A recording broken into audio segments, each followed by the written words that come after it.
you know, there are a million stories about what happens when a sailor goes ashore and all that. And as far as the songs goes, you know, a lot of them are true.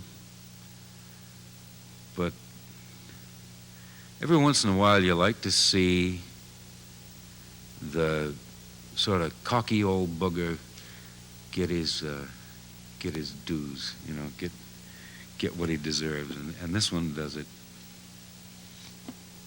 This is from Newfoundland. It's called Habiliku. As I rowed ashore from me schooner close by, a girl on the beach I chanced to espy. Her hair it was red and her bonnet was blue, and her place of abode it was Habiliku. Well, boldly I asked her to walk on the sand. She smiled like an angel, she held out her hand. So I buttoned me Guernsey and I hove way me chew in the dark rolling waters of Habiliku.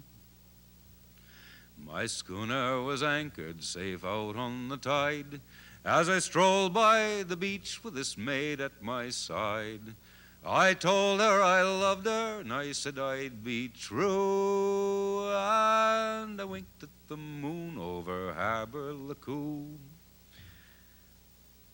Well, as we were walking on the side of the bay, I thought of my wife back at home in Torbay, and I knew that she'd kill me if she only knew I was courting a girl out of Habiliku. Well, we passed a log cabin that stood on the shore, where I met an old comrade I'd sailed with before. He treated me kindly, saying, "Jack, how are you? It's not often I see you in Habiliku." Well, just as I was leaving with this maiden in tow, he broke up my party with one single blow, saying, "Regards to the missus and the wee kiddies too. I remember her well, she's from Habiliku." Well, I looked at this lady who was standing alongside. Her jaw it did drop and her mouth opened wide, and quick as a she-cat upon me she flew, and I fled from the furies of Habiliku. So come all you young sailors that walk on the shore, beware of them comrades you've sailed with before, and likewise them lassies with their bonnets of blue. Oh, but mostly them girls out of Habiliku.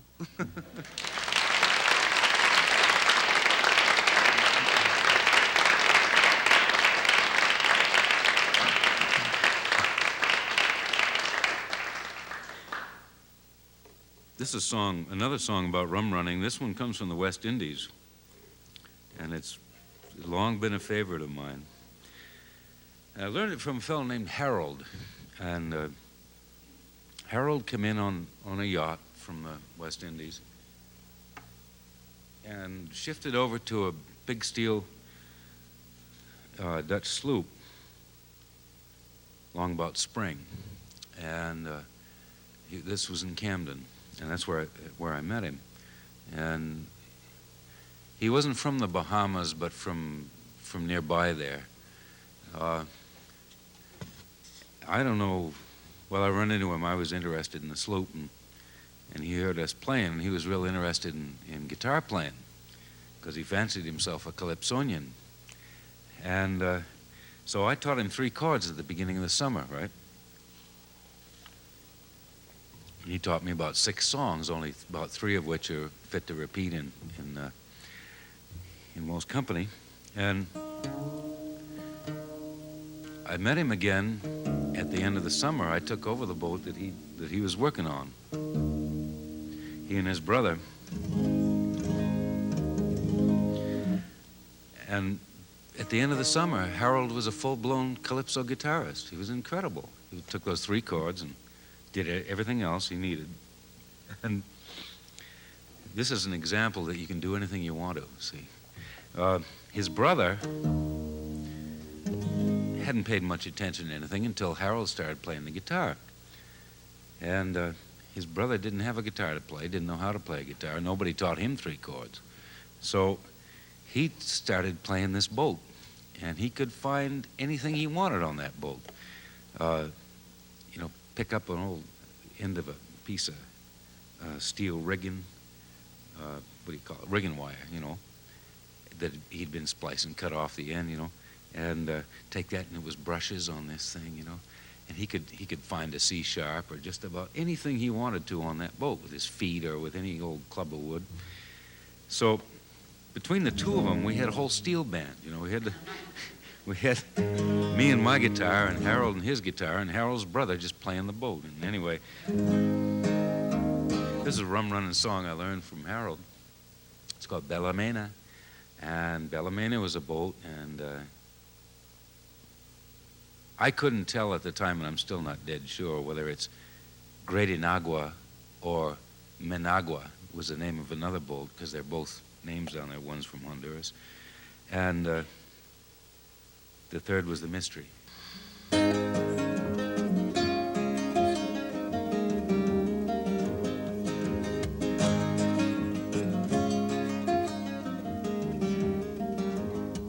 Bella Mena, Bella Mena, Bella Mena's in the harbor.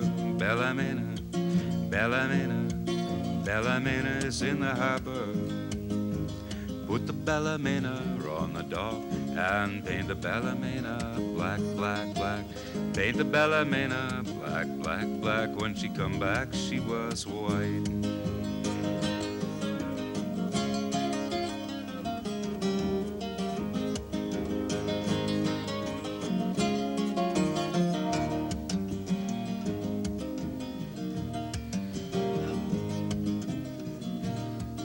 Oh, the mystery used to carry whiskey. Oh, the mystery, little boat very frisky. Put the mystery on the dock and paint the mystery black, black, black. Paint the mystery black, black, black. When she come back, she was white. This is Harold and his Calypsonian guitar.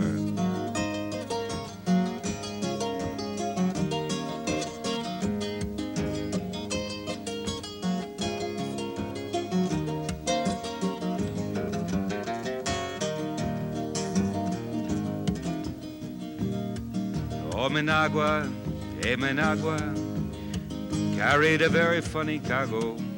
Managua, got stuck in New York harbor. Put the Nagua on the dock and paint a Managua black, black, black. Paint a Managua black, black, black. When she come back, she was white. This is Harold's brother playing the boat.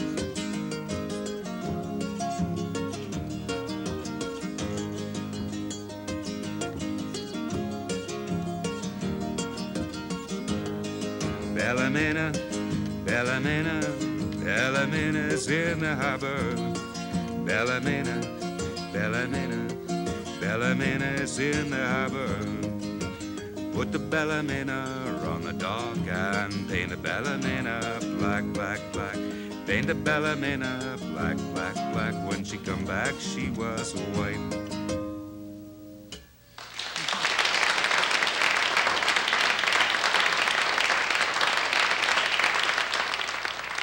Gordon, how and when did you get started playing music professionally? Oh, boy. I sort of drifted into it, started doing it in the winters.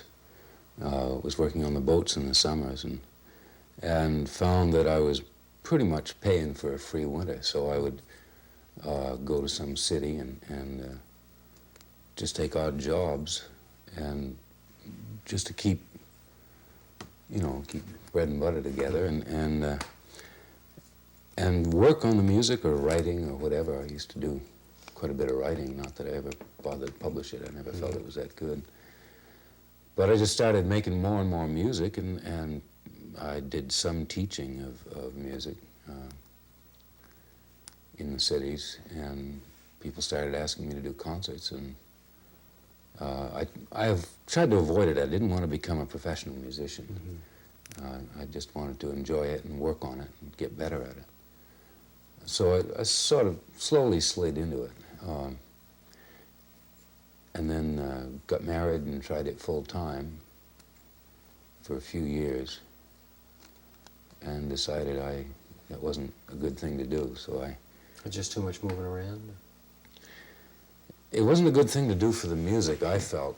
I found that the musicians I admired the most were part-time musicians that sang traditional music and folk music.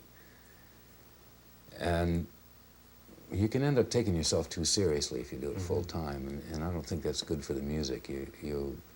The problems of traveling and finding work start to intrude on the music itself, and your own ego and your own problems start to intrude on it. And I always felt that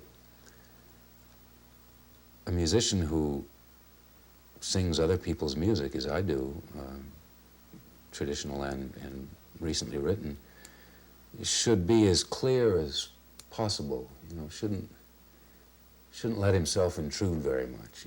Build what skills you can, but each song is like a different person, a different world, and the closer you can get to that, the better for the song, for the music, and the less you let yourself intrude, the better. Which I think all my wanderings in the musical world and interests and things have been justified simply because it gave me a broader range of things I could bring to each song that were not, say, one set style of my own. There's always something to interest you in music. All right, if there always is, do you think there always will be? Well, I hope so, and that's one of the reasons that I'm not doing it full time, and I'm not trying to play everywhere in the world all at once for all the money in the world, because the music has done so much for me that I'd be afraid of what kind of person I would be if at 70 years old I didn't have the love of it that I have now. I want that. I want to enjoy it just as much then as I do now. So I pace myself.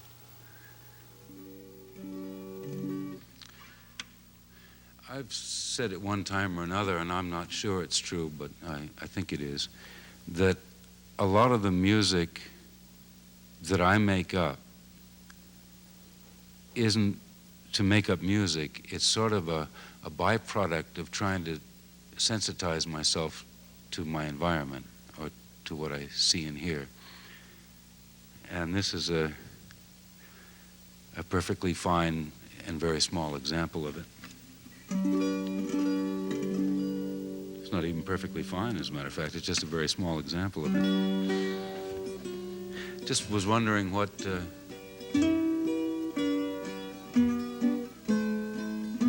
everybody else thought about some of the things that I was doing.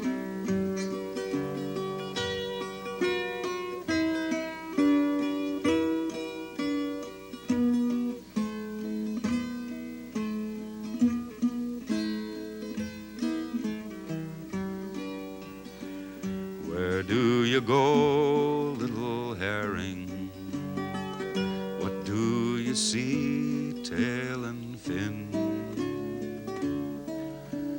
Blue and green, cold and dark, seaweed growing high, hills 100 fathom deep where the dead men lie, dogfish eyes and mackerel's eyes, and they hunger after me. Net or where, I don't care, catch me if you can.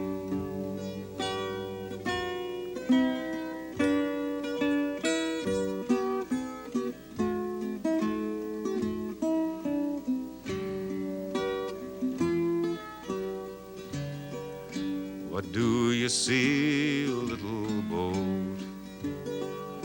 Tar and timber, plank and sail. Well, I go to Green Bay days, lift them under me. Cold, gray, hungry seas try to bury me. Rocky jaws and stony claws, and they hunger after me. Harbors cold and deep and bold, wish that I could see.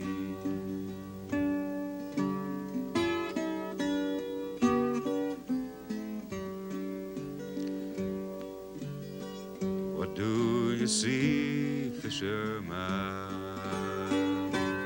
Poor old sailor, blood and bone. Mackerel skies, mares' tails, reef and furl and steer. Poor haul and hungry days, rotten line and gear. Snow, wind and winter gales, and they hunger after me. Net or where, I don't care, catch you if I can.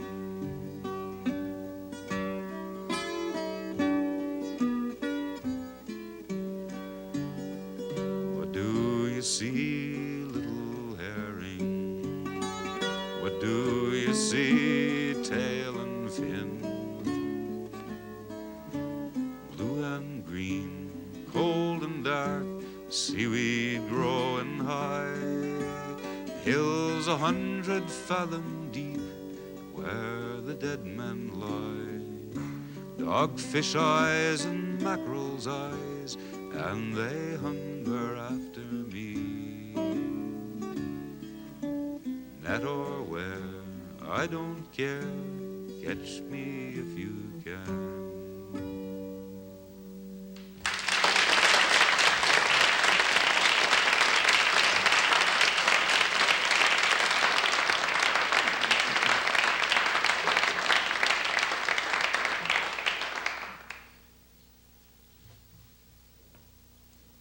Sooner or later, you'll get to hear Margaret MacArthur sing. She's from Vermont.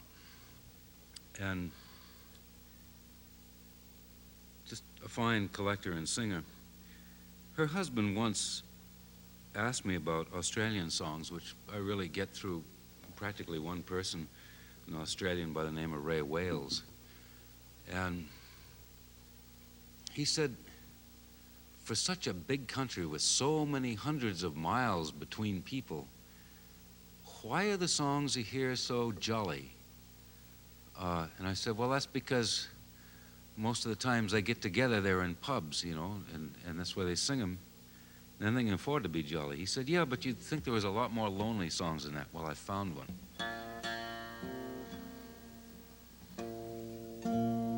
These fellas called swagmen.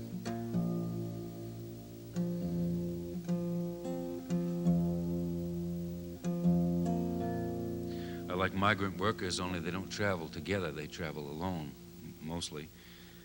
And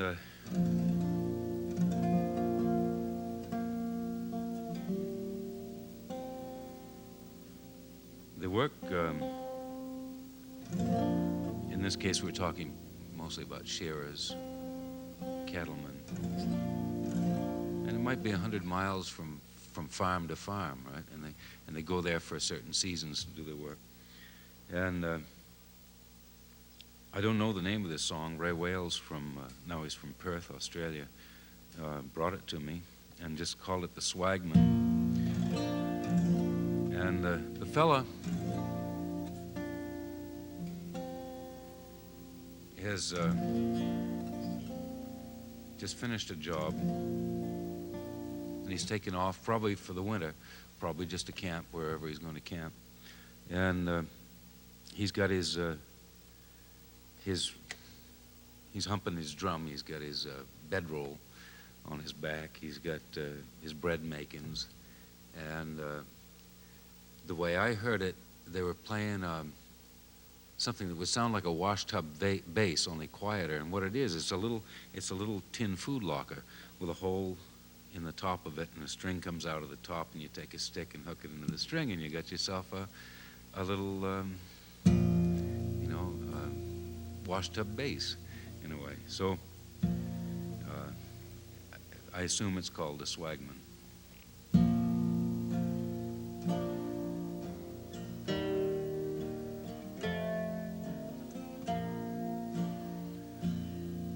All me tent poles are rotten, me campfire's dead, and the possums may ramble in the trees overhead. I'm out on the wallaby, I'm humping me drum, and I come down the road where the sundowners come.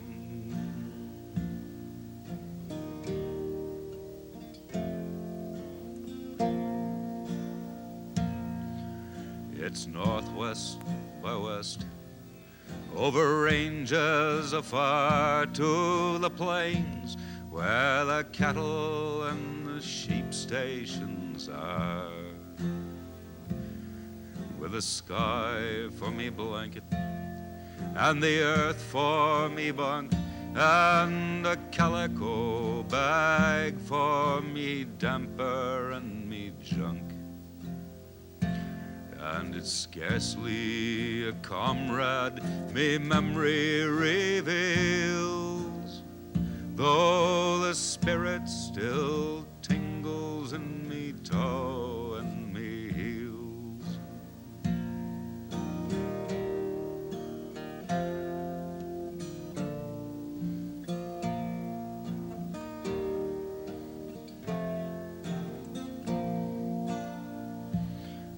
Me tent is all torn, and me blankets are damp, and the fast-rising flood waters flow down through the camp, and the cold water rises in jets from the floor, and I lie in me bed and I listen to it roar. And I think of tomorrow, how me footsteps will lag as I tramp beneath the weight of a rain-sodden swag. For the way of a swagman is mostly uphill, though there's joy to be found on the wallaby still. When the day is gone down with its tramp and its toil, and your campfire you build and your billy you can boil, and there's comfort at least in the bowl of your clay, or the yarn of a mate who is tramping your way.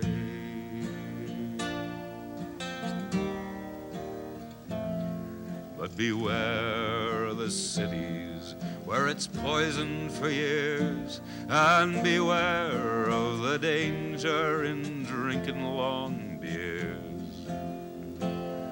When the bushman gets bushed in the streets of the town, when he's lost all his friends and his checks are washed down, well, he's right till his pockets are empty, and then he waltzes old Bluey up the country again.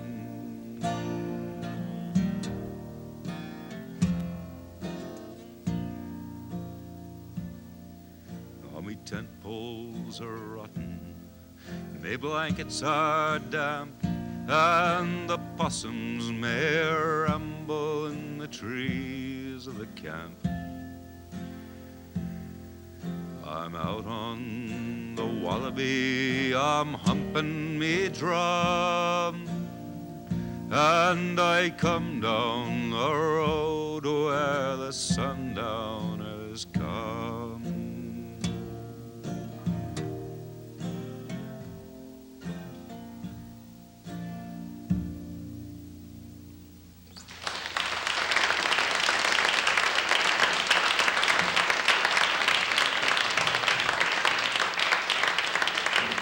This fellow is just a swaggy, you know, just sort of a migrant worker, and probably doesn't want to own any land. And he's the same fellow that sings Waltzing Matilda.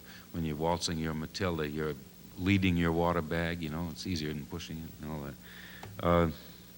Humpin' Bluey, you know, that's out on the Wallaby means, you know, you're just out beyond the black stump, you know, just, well, it's like walking Route 9 to Canada or something like that. Anyway, there's another set of people that you eventually run into if you sing enough Australian folk songs without going there. They're called the free selectors, and they were allowed later on to take some land that was actually organized by the government. It was usually closer into the cities, and it weren't the big way out back spreads that the squatters had. So, and they could take a certain amount of acres. They were called the free selectors. Well, this fella decided that he's going to free select not only his acreage, but he's going to free select little cattle over here and the squatter's horse, you know, and stuff like that. And we might call him something different, but he calls himself a free selector. It's called the Umarella Shore, and that's a big lake there. It's to a familiar tune of anybody that's danced in the state of Maine.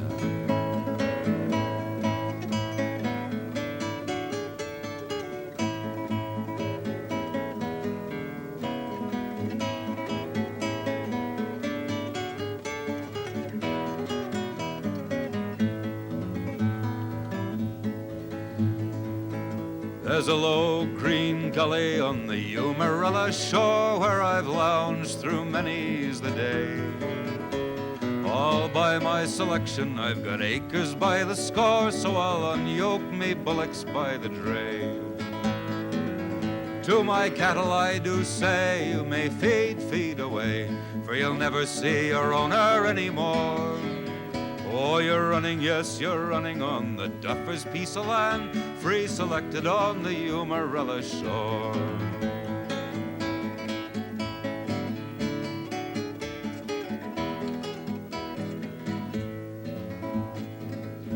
When the moon is shining bright and has climbed the mountains high, we will saddle up our horses and away. We'll steal the squatter's cattle in the darkness of the night, and we'll brand them at the dawning of the day. Ah, now, my pretty calf, at the squatter you may laugh, for you'll never be impounded anymore. Oh, you're running, yes, you're running on the Duffer's piece of land, free selected on the Umarella shore.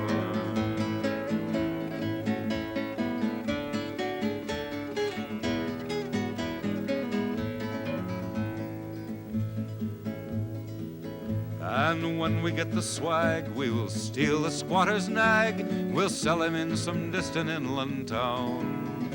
And when we get the cash, how we chaps will cut a dash for the doing of the squatter so brown. To John Robertson we say, you've been leading us astray. We never can believe you anymore, for we chaps can get a living far easier by thieving than by farming on the Umarella shore.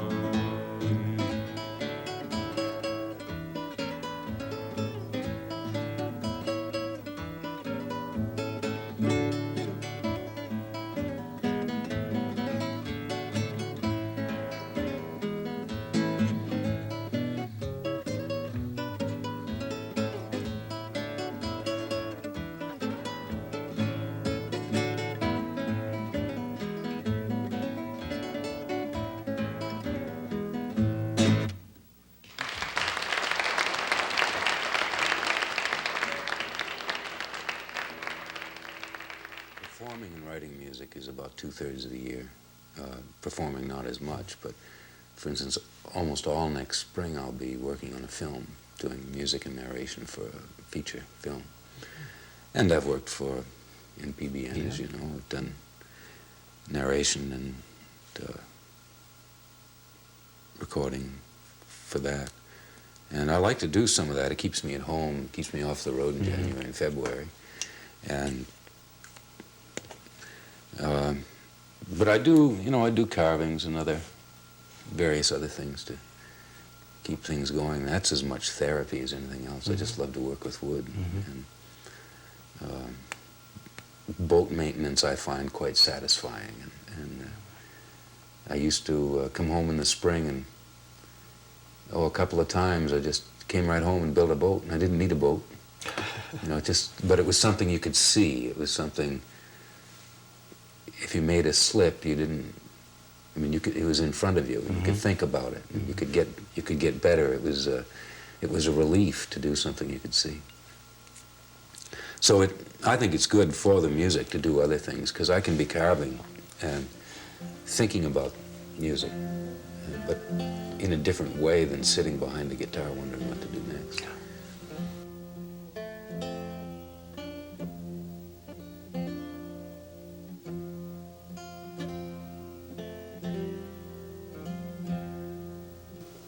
The guitar obviously is your primary instrument. How did you, and you seem to have really a tremendous affinity for it. That's true. How did that develop? Is that something that developed, or was it the first instrument you picked up? Yeah, just about the first instrument I picked up. There was always one around the house, the old family guitar, which I wasn't allowed to play for years, which spurred my interest. And my uncle would come around and play it, and twice, 3 times a year. And it haunted me, because he played it really quiet. And there was a lot of mystery in the man, and in the instrument, of course. And he really had a respect for it. So I started with that and developed it over the years, just finding more things to play on it. I think the most important thing that happened to me musically was that I was also bereft of other guitarists around me. There were some on recordings, at that time way out of my league, like Segovia, but nobody ever told me I couldn't imitate those. So I would try to learn classical tunes that struck my fancy off of records, and I think I play three or four classical tunes now. Learned them by ear off records. Only one have I ever seen the music to. And then discovered that I wasn't playing it exactly right. But by learning everything, as I said before, my brother used to bring records home. And whether it was vocal or instrumental, I would imitate it. And, he'd bring a record home. The next day I'd be Eartha Kitt. And the next day, I'd be Leroy Anderson's orchestra trying to play the Blue Tango, 6 strings worth. And it didn't bother me. Nobody said I couldn't do it. They just said, don't do it in the house.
you've been awful attentive, would you like to sing just a little bit? I've got a little end of a song that, this song was made in Deer Isle, Maine, by a lass that sings with County Down. Have you heard of County Down? Sweet, yeah, right. Well, Ann Zimmerman said this was sort of a reaction to something I said at one time in a song called Turning Toward the Morning. She said that, well, that's all very well if you have to, be looking forward to some kind of comfort when it's snowing and raining down your neck and thinking, that's okay. As a matter of fact, I've sung that to people and they'd say, yeah, the idea of the world is always turning toward the morning might be all right if you'd shut up and keep cranking. And what she did was say that there's something between here and spring, that you can enjoy. You can enjoy cold if you look at it right. You can enjoy being warm if you look at that right. And if that doesn't do it, I love you. And maybe that'll do something. Okay. If the clouds never lift before autumn comes on, and the fog and the rain pass the summer, if the goldenrod blossoms and dies without sun, and you know that the snow's round the corner, find your comfort in coldness from watching outside as the smoke gently drifts from the chimney. And I hope that the love that I bear for you now in hard times will help you lie easy. And I hope that the love that I bear for you now in hard times will help you lie easy.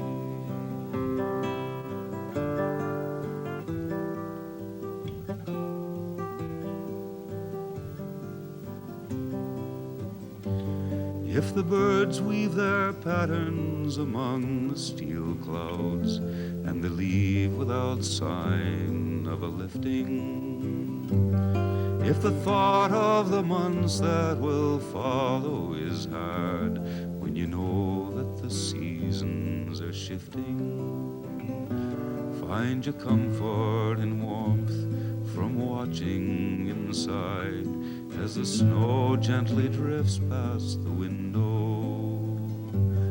And I hope that the love that I bear for you now in hard times will help you lie easy.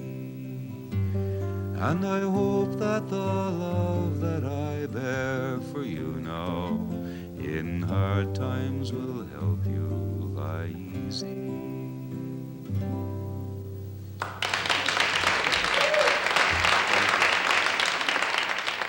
It's worth it, isn't it? I don't know what I think of myself. I think a lot about the music and getting it done with the least amount of hassle and learning about it. No, I don't know. When I'm singing a song,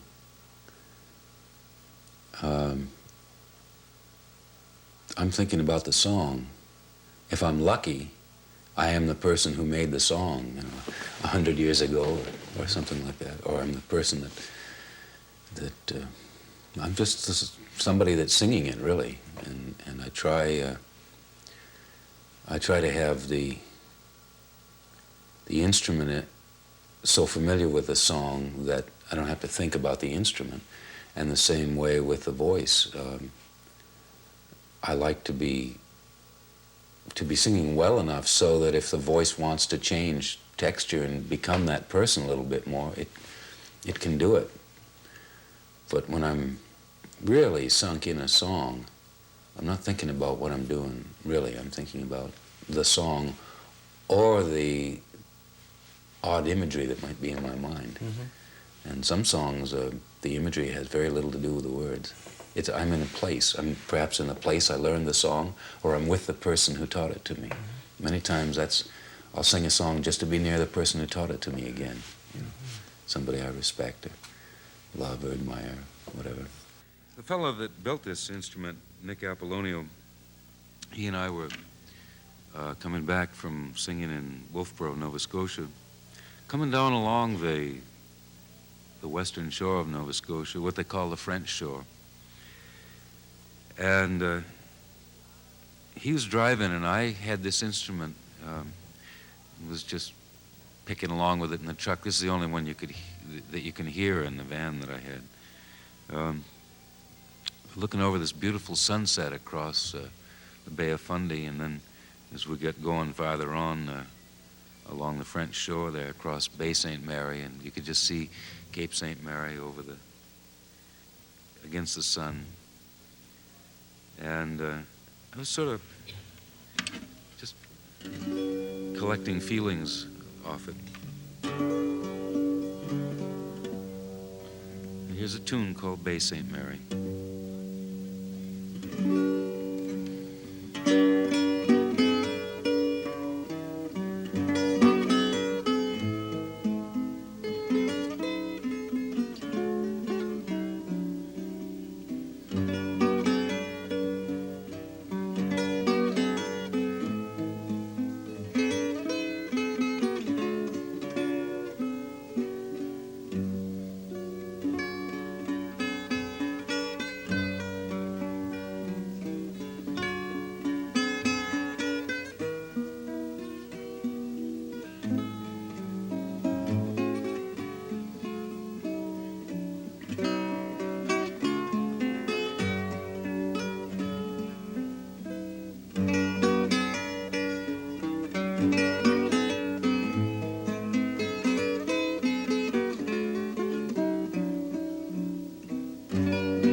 I don't force people to participate. I don't make them stand up and jump around and clap their hands and stuff. I figure that they've paid $3 or $5 or whatever for probably the only 2 hours apiece they're going to get in that week. And when nobody's after them to do anything, they don't have to think even about the music. They can just let their mind wander. My mother told me that my greatest gift may just prove to be that I can put people to sleep in 2 hours. And I think that's fine. That's a contribution. And I would pay $5 for 2 hours apiece in quiet, sometimes. So there's a lot of different ways you can get things out of the music. You don't have to have a direct experience with what the music is talking about. And I know people understand the feelings and thoughts behind foreign music. You can tell what's going on if the music's fairly honest. There's always something that goes through your head, and it's usually something that has needed to go through your head. You know, if I didn't tell you what to think in a song, you'd be thinking something important anyway. So it is good to perform it. It is good for people to go and sit down and relax and listen to something. If you had any contribution that you wanted to make to the world of music, what would it be? What would you want people to think that it had been? that maybe that I let them know that there's another way to see things. There's another way to hear things. Maybe that I just opened their ears to a little bit more music, or to other people a little bit more than they had before. Because that's what it's done for me, and it's been just a glory.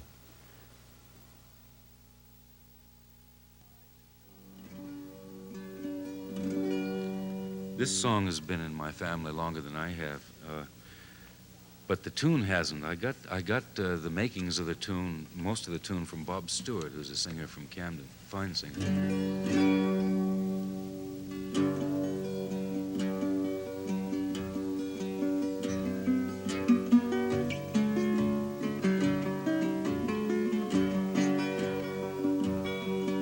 Oh, there was a lofty ship, and they put her out to sea, and the name of the ship was the Golden Vanity, and they sailed her on the lowland, lowland, low, and they sailed her on the lowland sea. If anybody knows it, you can sing with it. It's nice.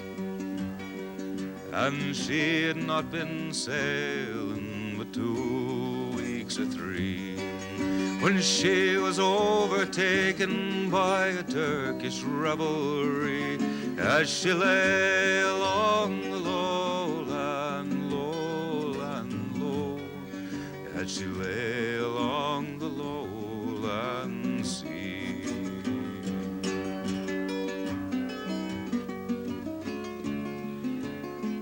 Then boldly upspoke our little cabin boy, saying, what would you give me if the galley I destroy, if I sink her in the lowlands, lowlands, low, if I sink her in the lowland sea? To the man that them destroys, our captain then replied, 5,000 pounds and my daughter for his bride, if he'll sink them in the lowland, lowland, low, if he'll sink them in the lowland sea.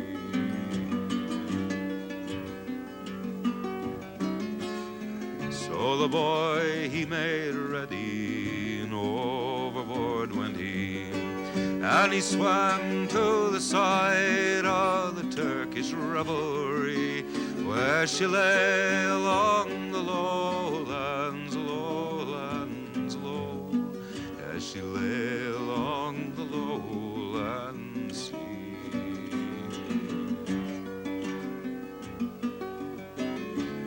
And he had a brace and auger made for the use, and he bored 9 holes in her hull all at once, as she lay along the lowlands, lowlands, low, as she lay along the lowland sea.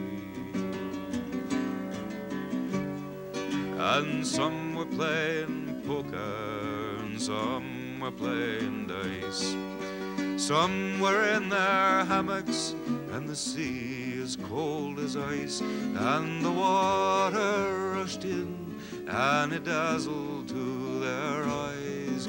They were sinking in the lowland sea.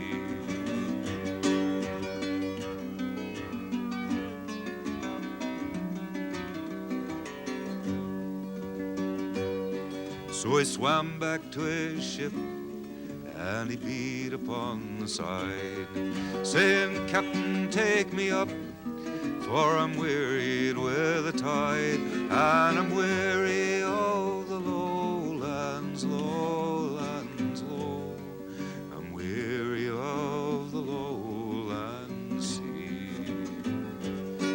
Well, I'll not take you up, the captain then replied, I'll shoot you, I'll drown you, I'll sink you in the tide, I will sink you in the lowlands, lowlands, low. I'll sink you in the lowlands sea.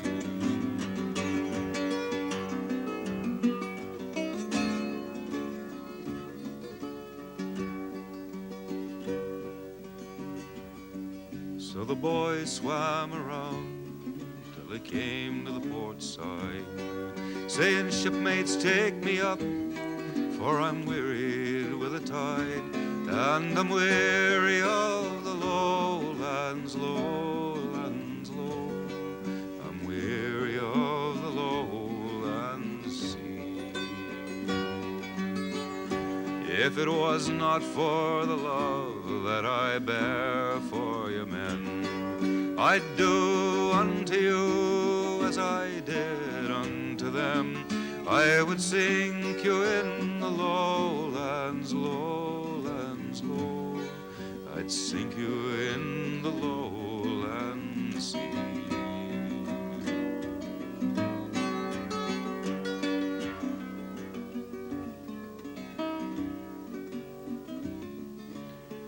But the boy bowed his head, and down went he, and he said farewell to the golden vanity, ere she lay along the lowland, lowland, low. She lay along the lowland sea.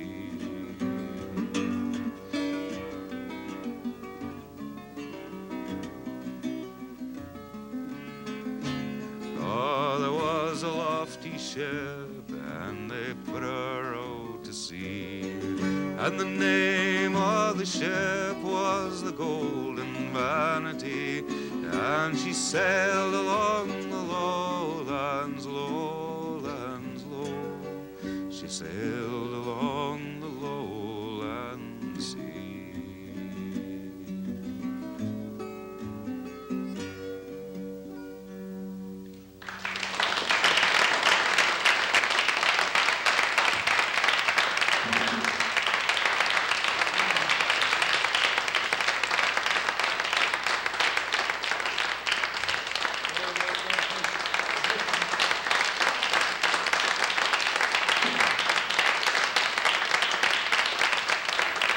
Well, this is something my brother sent to me, thinking about the music, and I really think it fits with what I feel about it.